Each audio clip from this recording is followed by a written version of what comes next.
Ulduar, an ancient titan facility carved into the side of the Storm Peaks, a place of grandeur and mystery, as well as the prison for an unspeakable monster. Ask many long-time World of Warcraft players what the best raid ever was, and you'll hear the likes of Throne of Thunder, perhaps the Firelands, but for many, they're gonna say Ulduar. And when Classic WoW launched back in 2019, there was always going to be this day when we come full circle, when we go back into Ulduar once again as a player base with the appropriate levels of gear and taking it on as a fresh challenge. Also for World of Warcraft, raiding has been one of its most consistent strengths for as long as I can remember. So how is it to raid midway through Wrath of the Lich King is one that people constantly look back to and rate so highly. Is Ulduar really going to be all it's hyped up to be, or has that hype already exceeded any realistic expectations? Let's talk about Ulduar, its past, present and future. I want to start off with the things which I think are positive and I like about this instance a lot. One of the thematic strengths is that you're actually breaking into Ulduar as a raid. The first part of the instance is overcoming 4 different bosses before you actually physically set foot inside of Ulduar proper. Now, plenty of raids do something like this. Black Temple and Throne of Thunder have you start in the underbelly or sewers part of the instance. In Siege of Orgrimmar during MOPR and Battle for Dazar'alor in BFA,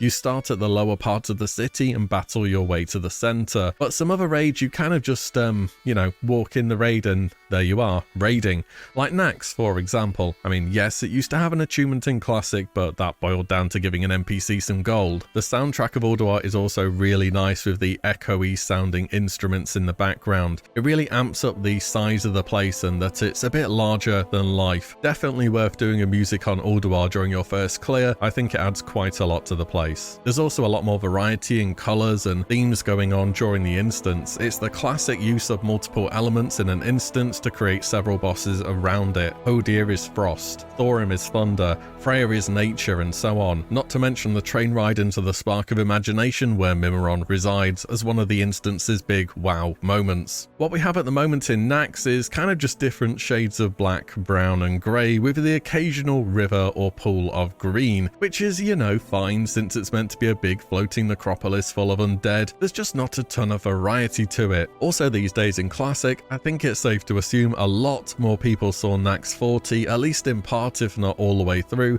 than they would have back during original WoW. In original vanilla, it was estimated well under 1% of the player base actually cleared Nax 40. Nowadays, even if you didn't get the chance to, there's so much content online through YouTube, web articles, streams and so on, that you can get a feel for the place even if you didn't get the chance to do it yourself. So it's not too surprising that many players and even Blizzard are hedging on the side of what appears to be a slightly shorter phase 1 of Wrath and to get us to the quote-unquote good stuff in Ulduar. Blizzard have also mentioned in the past that tier 7 raiding saw some of the highest clear rates ever, whilst tier 8 in Ulduar saw a sharp drop off, in part due to the increase in difficulty as well as Trial of the Crusader releasing a few months afterwards and more or less replacing any loot that could be obtained in Ulduar. All in all, I guess what I'm saying here is bringing Naxxramas back feels a lot less novel in 2022 than it did in 2008, and that moving from this place into Ulduar in of itself will be something to look forwards to. Another positive in Ulduar is some of the big name bosses which are in there, which players often count among their favourite fights ever, including Mimiron's hard mode, aka Firefighter. There's a hard mode only encounter with a 1-hour despawn timer, Algalon the Observer,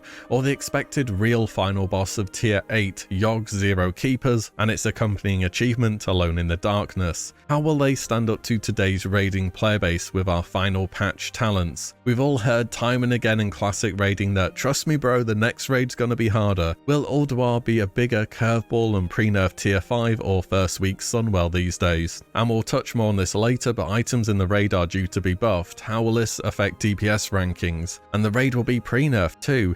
Even players who have years of experience on this content will have things to discover. Ulduar back in 2008 was also a fundamental turning point for raiding in World of Warcraft. It was the first and only raid to ever feature the hard mode difficulty as a form of altering fights as you went through the instance. In the following raid in Trial of the Crusader and beyond, Blizzard would go on to adopt the heroic mode toggle for raids, similar to how dungeons had worked since TBC.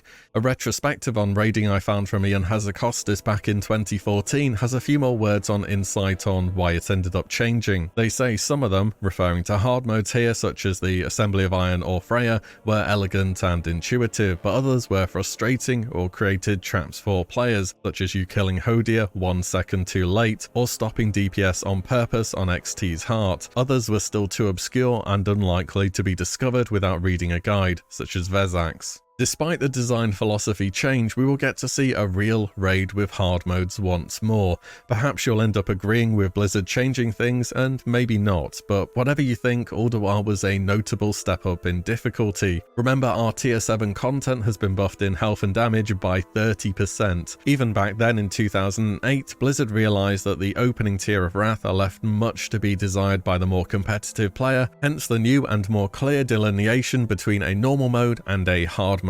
And in 2009, hard mode meant hard mode.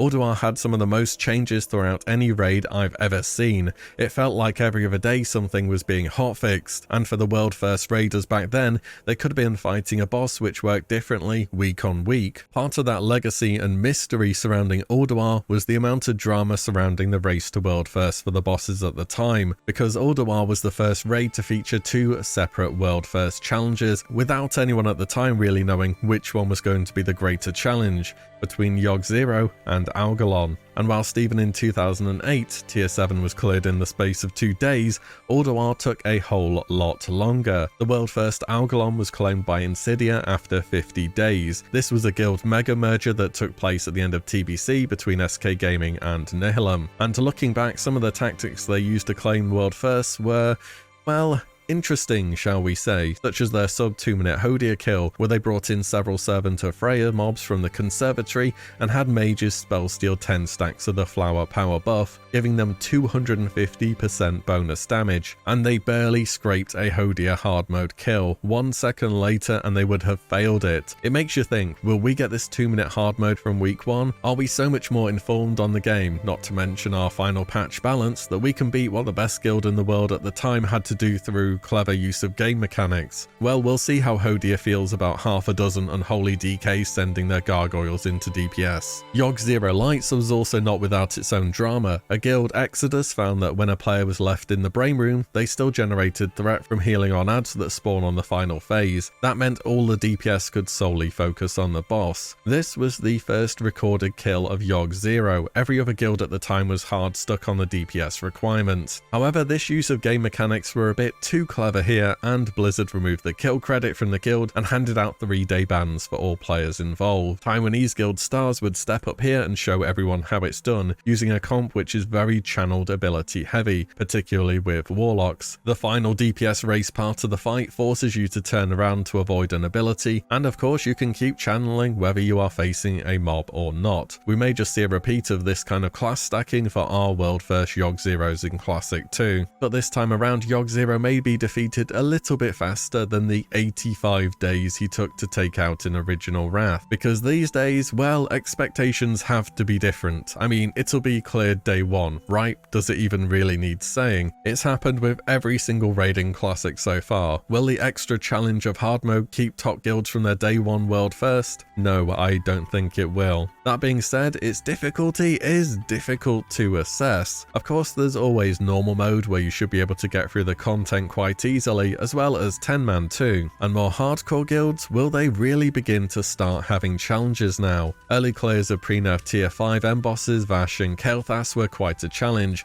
and early Sunwell was also definitely a step up from anything else we'd seen so far. It's just always been the case since early on that Molten Core and Blackwing Lure, hey, they were easy, just wait for AQ40, that'll be hard. Will Ulduar start to be the divide between guilds regularly clearing hard mode and more casual guilds? What I mean by this is in retail you have so many different types of guilds, all the way from casual flex raiding to ahead of the curve, which is clearing heroic before the next tier opens, to cutting edge, same as before but with mythic, to Hall of Fame, which is getting top 100 clears in the world. Each guild has a big big leap in playability between them. In Classic at the moment, there's just, well, raiding guilds that clear all the content each week. That's it. Will this divide begin in Ulduar, or will it not fully happen until Icecrown Citadel, or perhaps beyond that during Tier 11 in Cataclysm? And it won't be just the hard mode of Ulduar adding difficulty. Blizzard are working on a pre-nerf or hardest version of Ulduar that existed from back in the day. Players on fan servers will say they've experienced buff content many times over, that's true, but that doesn't mean that it's going to match what Blizzard will end up putting out. It might be minor changes such as boss attack patterns are different or faster, X ability happens more often, melee can now get targeted by Y, and so on and so forth. It won't be totally solved in advance to the extent that prior content has been. What about item level buffs to gear that are going to happen? Is that going to affect class scaling? How much is it going to affect class scaling? Are warriors going to go from 0 to hero between one raid? What about fire mages? How will marksman hunters fare with such high item level weapons?